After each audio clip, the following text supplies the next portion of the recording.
So before you started this process, I don't think you had any interest in transitioning away from Zachary, right? For the most part, you were happy. The money was kind of there. Yeah. There were you like the culture, you like the company. When did you kind of start to see that kind of like that glass break moment? It wasn't even whenever I started looking.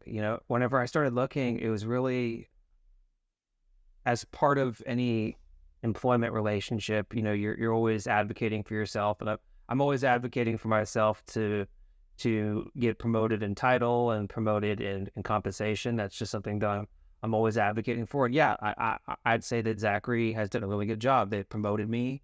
They've given me a lot of promotions. They've given me financial promotions, title promotions.